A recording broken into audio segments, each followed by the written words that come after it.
प्यारे विद्यार्थियों, आप सभी का स्वागत है। मैं हूं राजकुमार शर्मा, आपका स्वागत करता हूं। कोरोना काल में अगर हम देखें तो स्टडी बड़ी इम्पोर्टेंट है और हम पर डे सभी क्लासेस के लिए वीडियो डाल रहे हैं और आपको पर डे लगभग 10 से 12 वीडियो मिल रहे होंगे। ईमानदारी से अगर आप पढ़ रहे हैं तो आपका बहुत सारा समय पढ़ने में जा रहा होगा, और अगर आपने ढिलाई बरत ली है और आप सोच रहे हैं एग्ज़ाम नहीं हो तो फिर अलग मैटर है। आपको बता दूं कि एग्ज़ाम भी होगा, कब होगा ये तय नहीं है, लेकिन आप अपनी स्टडी नहीं छोड़ें क्योंकि ये गोल्डन टाइम है। इसमें अगर आप जितना भी पढ़ेंगे वो आपके लिए बेनिफिशियल रहेगा। टाइम वेस्ट करने के बहुत सारे तरीके हैं जिनमें मैं आपको बहुत गिना सकता हूँ, लेकिन पढ़ाई करने के बहुत कम आइडियाज़ हमारे दिमाग में आते हैं। अगर आप पर डे 3 घंटे भी निकालते हैं अपने लिए तो आप पूरे सिलेबस को करीब करीब 1 महीने में कवर कर सकते हैं। हम बीएससी पार्ट फर्स्ट के अंदर यूनिट नंबर 3 पढ़ रहे थे और आप सभी जानते हैं कि यूनिट नंबर 3 हमारे लिए कितनी इम्पोर्टेंट है। अगर आपने स्कोर मेथड को चेक किया हो तो उसी के अंदर हम जो नेक्स्ट लेवल है लाइकेन का उसके ऊपर जाएंगे। तो लाइकेन का सेकंड वीडियो हम यहाँ पर डाल रहे हैं, जिसको हम लाइकेन 2 नाम दे देंगे, जिससे आपको याद भी रहे कि ये कौन सा पॉइंट है। तो इस पॉइंट में हम बेसिकली लाइकेन के विभिन्न पॉइंट्स के बारे में बात करेंगे। 2 पॉइंट बेसिकली कंसिडर करेंगे। पहला है वितरण, डिस्ट्रीब्यूशन। वितरण पॉइंट इतना इम्पोर्टेंट नहीं है, मैं पहले बता दूं, लेकिन यहाँ पढ़ना क्यों जरूरी है उसका लॉजिक आपको अभी समझ में आ जाएगा। बेसिकली अगर हम देखें तो इसके लिए 400 वंश और 1600 जातियाँ हैं पूरे विश्व में। इसकी लगभग 400 तो वंश हैं और करीब करीब 1600 जातियाँ हैं जो कि ठंडे प्रदेश, इट मीन्स आर्कटिक से लेकर रेगिस्तान में पाई जाती है। हमारे यहाँ पर हिमालय पर भी ये देखी गई है, आर्कटिक तक भी देखी गई है। इट मीन्स दुनिया में ऐसी कोई जगह नहीं है जहाँ पर ये पाई नहीं जाए। इसके अलावा वृक्ष पर पाई जाती है, लकड़ी की सूखी लट्ठों पाई जाती है, चट्टानों में पाई जाती है, बर्फीले स्थानों में पाई जाती है, और वह स्थान जहाँ पर औसतन 80 सेंटीमीटर बारिश होती है वहाँ भी ये पाई जाती है, जो कि लो कैटेगरी की बारिश हम कह सकते हैं उस कैटेगरी में। इसकी बहुत सारी जातियां हैं जिनमें से आपको 2-3 याद करनी चाहिए, जिनमें है क्लेडोनिया एग्रीगेटा, एक जाति है क्लेडोनिया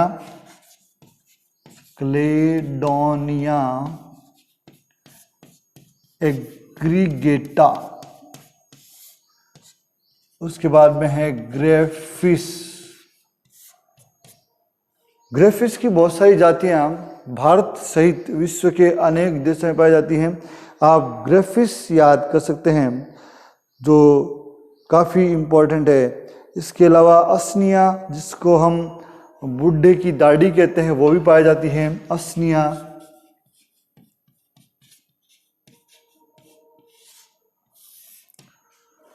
ये भी हमें भारत सहित अनेक स्थानों पर देखने को मिलती है।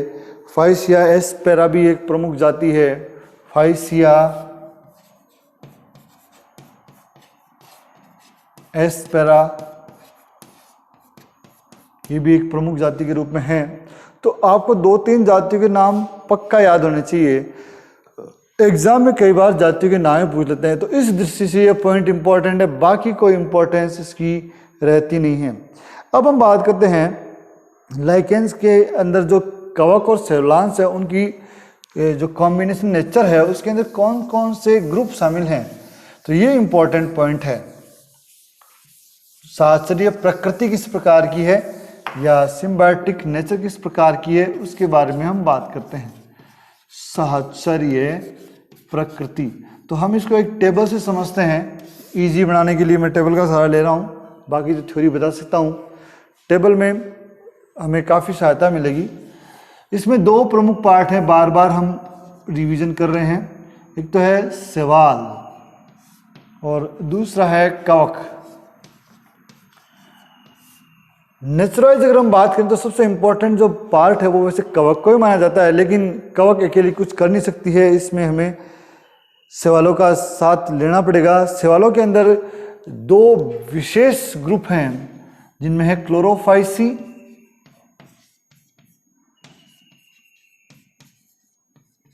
और मिक्सोफाइसी।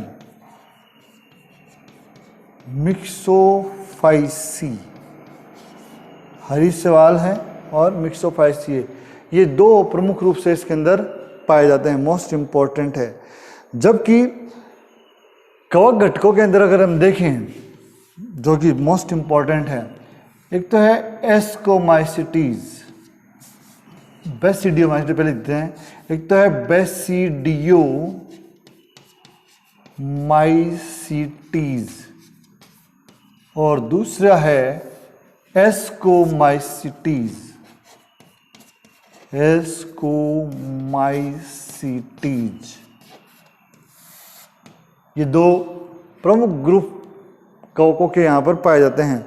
आपको यहाँ पर ध्यान देना है कि जो बेसिडियोमाइसिटीज होते हैं उनमें केवल 4 वंशी हैं या 4 वर्गी हैं जो इसके निर्माण में भाग लेते हैं। 4 प्रमुख वंश हैं बेसिडियोमाइसिटीज के जो इसके निर्माण में भाग लेते हैं। बाकी अधिकांश हिस्सा जो है वो एस्कोमाइसिटीज का ही है।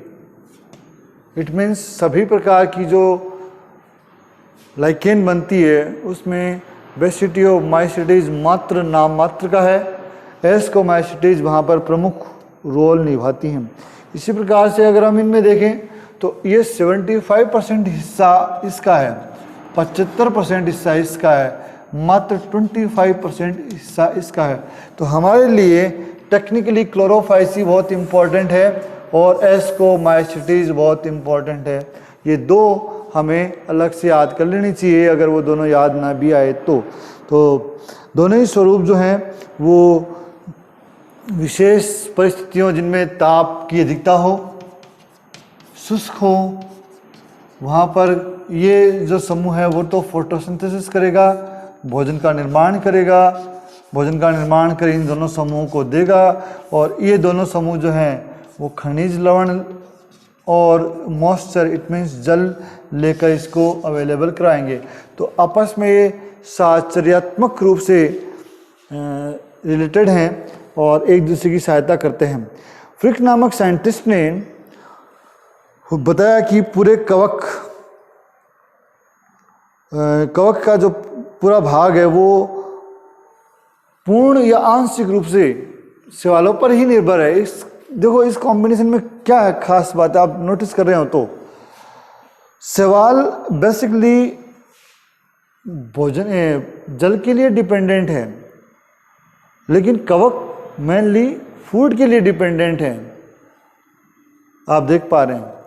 तो जो जीव भोजन के लिए डिपेंडेंट होता है वो परजीवी होता है। तो यहाँ पर इसका जो रोल है कवक का वो एज अ पैरासाइट है, परजीवी है, परजीवी के रूप में है। तो यहाँ पर जो फ्रिक नामक साइंटिस्ट हैं, मैंने अभी भी नाम लिया, वो एक कहते हैं कि जो कवक है अकॉर्डिंग टू फ्रिक जो कवक है वो आंशिक या फिर पूर्ण रूप से परजीवी के रूप में रहता है। तो ये अपने हाउसटोरिया की सहायता से यहाँ पर ये कुछ ऐसी संरचनाएं बना देगा जो इनके अंदर धंस जाएगी, जिनको हम चुस्कांग कह सकते हैं। उनकी सहायता से शैवालों से भोजन को एब्जॉर्ब करेगा।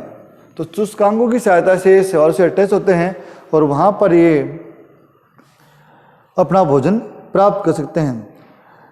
कुछ कंडीशन ऐसी भी होती है कि अगर ये कॉम्बिनेशन टूट जाए, ब्रेक हो जाए, मान लो ऐसी कोई प्राकृतिक घटना हो जाए, तो ये शैवाल जो है वो अपना जीवन बचा सकता है, बिता सकता है, क्योंकि इसके अंदर फोटोसिंथेटिक कैपेसिटी है। उस वक्त तक कवकों की वजह से कंडीशन जो जल है उसके अनुकूलित हो चुकी है, मतलब जल बन चुका है क्योंकि नमी ये एब्जॉर्ब करते हैं। लेकिन कवक जो है वो स्वतंत्र रूप से इंडिपेंडेंटली वहाँ रह पाएगा, इसमें थोड़ा सा डाउट है। तो हम कह सकते हैं कि नेचर वाइज थोड़ा सा रोल शैवालों का बढ़ जाता है, लेकिन कवक जो है वो रिप्रोडक्शन में महत्वपूर्ण भूमिका निभाता है। इसलिए वृद्धि करने के लिए शैवालों को कवकों पर निर्भर रहना पड़ता है। तो ये एक प्रकार का हेलोटिज्म है, मतलब डेवलपमेंट की जहाँ तक बात करें वो अलग मैटर आ रहा है, लेकिन रिप्रोडक्टिवली ये पार्ट मोस्ट डोमिनेंट है। अगर वृद्धि करनी है तो कवकों पे निर्भर रहना पड़ेगा। तो ये दासिता प्रकार का रिलेशन है, हेलोटिज्म टाइप का है, on the basis of reproduction. तो दोनों ही डोमिनेंसी हमने पढ़ ली है। तो ये हेलोटिज्म किसके बेसिस पर है? रिप्रोडक्शन के बेसिस पे। इस बेसिस पे ये हमें डोमिनेंट नजर आता है और भोजन के रूप में हमें ये डोमिनेंट नजर आता है। तो ये स्पेसिफिक कैटेगरी हमने लाइकेनों के विषय में जानी है और जांचने का प्रयास भी हमने यहाँ पर किया है।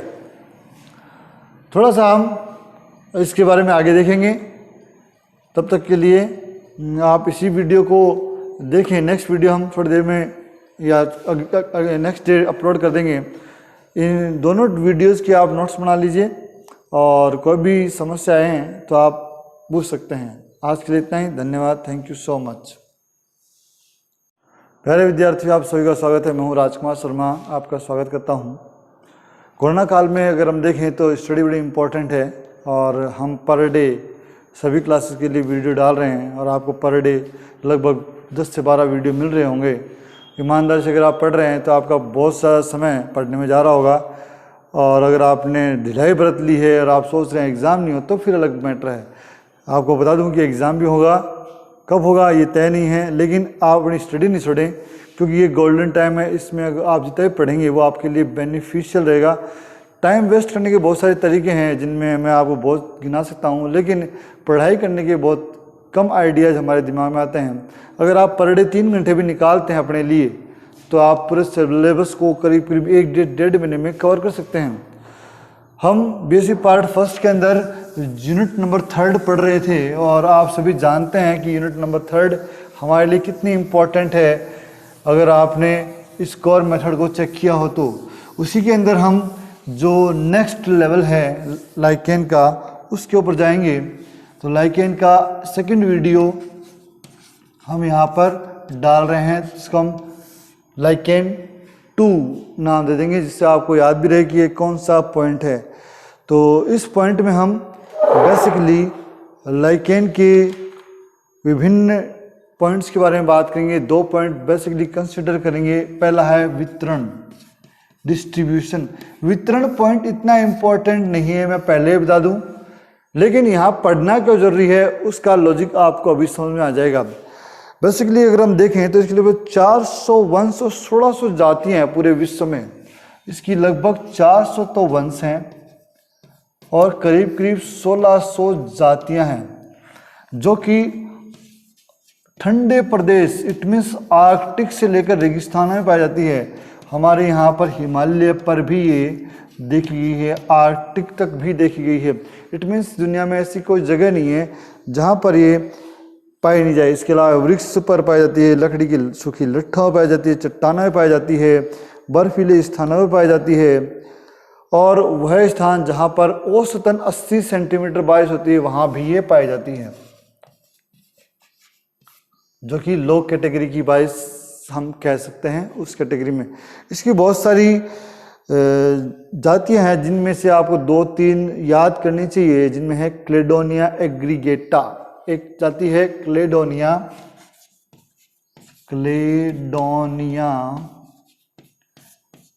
एग्रीगेटा।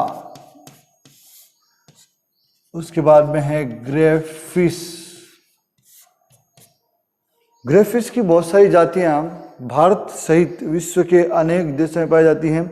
आप ग्रेफिस याद कर सकते हैं जो काफ़ी इम्पोर्टेंट है। इसके अलावा असनिया, जिसको हम बुड्ढे की दाढ़ी कहते हैं, वो भी पाई जाती है, असनिया।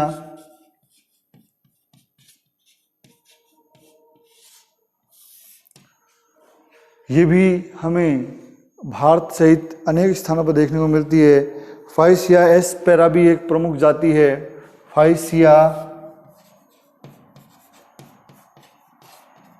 एस्पेरा ये भी एक प्रमुख जाति के रूप में है। तो आपको 2-3 जातियों के नाम पक्का याद होने चाहिए।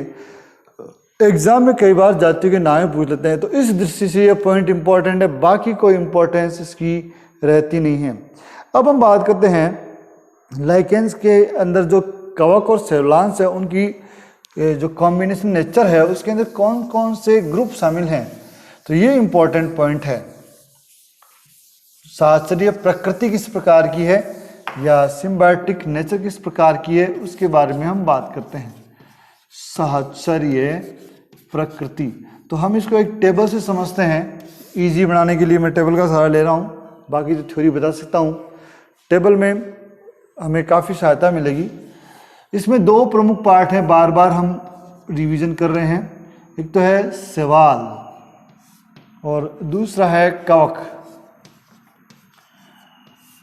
नेचुरलाइज अगर हम बात करें तो सबसे इंपॉर्टेंट जो पार्ट है वो वैसे कवक को ही माना जाता है, लेकिन कवक अकेली कुछ कर नहीं सकती है, इसमें हमें शैवालों का साथ लेना पड़ेगा। शैवालों के अंदर दो विशेष ग्रुप हैं जिनमें है क्लोरोफाइसी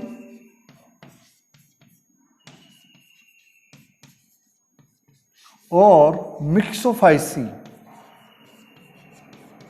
मिक्सोफाइसी हरी शैवाल है और मिक्सोफाइसी है।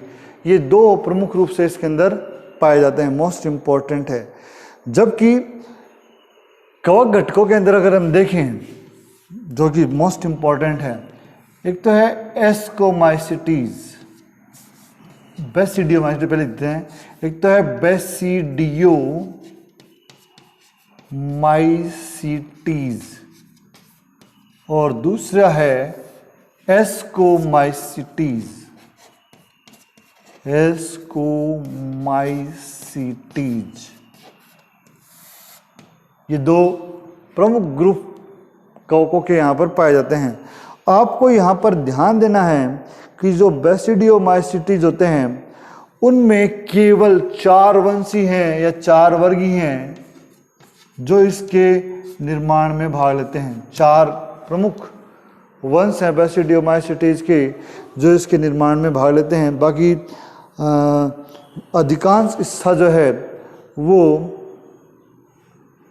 एस्कोमाइसिटीज का ही है। इट मीन्स सभी प्रकार की जो लाइकेन बनती है उसमें बेसिडियोमाइसिटीज मात्र नाम मात्र का है, एस्कोमाइसिटीज वहाँ पर प्रमुख रोल निभाती हैं। इसी प्रकार से अगर हम इनमें देखें तो ये 75% हिस्सा इसका है, 75% हिस्सा इसका है, मात्र 25% हिस्सा इसका है। तो हमारे लिए टेक्निकली क्लोरोफाइसी बहुत इम्पॉर्टेंट है और एस्कोमाइसिटीज बहुत इम्पॉर्टेंट है। ये दो हमें अलग से याद कर लेनी चाहिए, अगर वो दोनों याद ना भी आए तो दोनों ही स्वरूप जो हैं वो विशेष परिस्थितियों जिनमें ताप की अधिकता हो, शुष्क हो, वहाँ पर ये जो समूह है वो तो फोटोसिंथेसिस करेगा, भोजन का निर्माण करेगा, भोजन का निर्माण कर इन दोनों समूहों को देगा और ये दोनों समूह जो हैं वो खनिज लवण और मॉइस्चर इट मीन्स जल लेकर इसको अवेलेबल कराएंगे। तो आपस में ये साहचर्यात्मक रूप से रिलेटेड हैं और एक दूसरे की सहायता करते हैं। फ्रिक नामक साइंटिस्ट ने बताया कि पूरे कवक का जो पूरा भाग है वो पूर्ण या आंशिक रूप से शैवालों पर ही निर्भर है। देखो इस कॉम्बिनेशन में क्या है खास बात है, आप नोटिस कर रहे हो तो शैवाल बेसिकली भोजन जल के लिए डिपेंडेंट है, लेकिन कवक मेनली फूड के लिए डिपेंडेंट है। आप देख पा रहे हैं। तो जो जीव भोजन के लिए डिपेंडेंट होता है वो परजीवी होता है। तो यहाँ पर इसका जो रोल है कवक का वो एज अ पैरासाइट है, परजीवी है, परजीवी के रूप में है। तो यहाँ पर जो फ्रिक नामक साइंटिस्ट हैं, मैंने अभी भी नाम लिया, वो एक कहते हैं कि जो कवक है अकॉर्डिंग टू फ्रिक जो कवक है वो आंशिक या फिर पूर्ण रूप से परजीवी के रूप में रहता है। तो ये अपने हाउसटोरिया की सहायता से यहाँ पर ये कुछ ऐसी संरचनाएं बना देगा जो इनके अंदर धंस जाएगी, जिनको हम चुस्कांग कह सकते हैं, उनकी सहायता से शैवालों से भोजन को एब्जॉर्ब करेगा। तो चुस्कांगों की सहायता से शैवालों से अटैच होते हैं और वहाँ पर ये अपना भोजन प्राप्त कर सकते हैं। कुछ कंडीशन ऐसी भी होती है कि अगर ये कॉम्बिनेशन टूट जाए, ब्रेक हो जाए, मान लो ऐसी कोई प्राकृतिक घटना हो जाए, तो ये शैवाल जो है वो अपना जीवन बचा सकता है, बिता सकता है, क्योंकि इसके अंदर फोटोसिंथेटिक कैपेसिटी है। उस वक्त तक कवकों की वजह से कंडीशन जो जल है उसके अनुकूलित हो चुकी है, मतलब जल बन चुका है, क्योंकि नमी ये एब्जॉर्ब करते हैं। लेकिन कवक जो है वो स्वतंत्र रूप से इंडिपेंडेंटली वहाँ रह पाएगा, इसमें थोड़ा सा डाउट है। तो हम कह सकते हैं कि नेचर वाइज थोड़ा सा रोल शैवालों का बढ़ जाता है, लेकिन कवक जो है वो रिप्रोडक्शन में महत्वपूर्ण भूमिका निभाता है। इसलिए वृद्धि करने के लिए शैवालों को कवकों पर निर्भर रहना पड़ता है। तो ये एक प्रकार का हेलोटिज्म है, मतलब डेवलपमेंट की जहाँ तक बात करें वो अलग मैटर आ रहा है, लेकिन रिप्रोडक्टिवली ये पार्ट मोस्ट डोमिनेंट है। अगर वृद्धि करनी है तो कवकों पे निर्भर रहना पड़ेगा। तो ये दासिता प्रकार का रिलेशन है, हेलोटिज्म टाइप का है, on the basis of reproduction. तो दोनों ही डोमिनेंसी हमने पढ़ ली है। तो ये हेलोटिज्म किसके बेसिस पर है? रिप्रोडक्शन के बेसिस पे। इस बेसिस पे ये हमें डोमिनेंट नजर आता है और भोजन के रूप में हमें ये डोमिनेंट नजर आता है।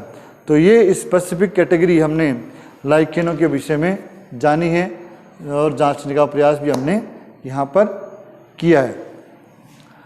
थोड़ा सा हम इसके बारे में आगे देखेंगे।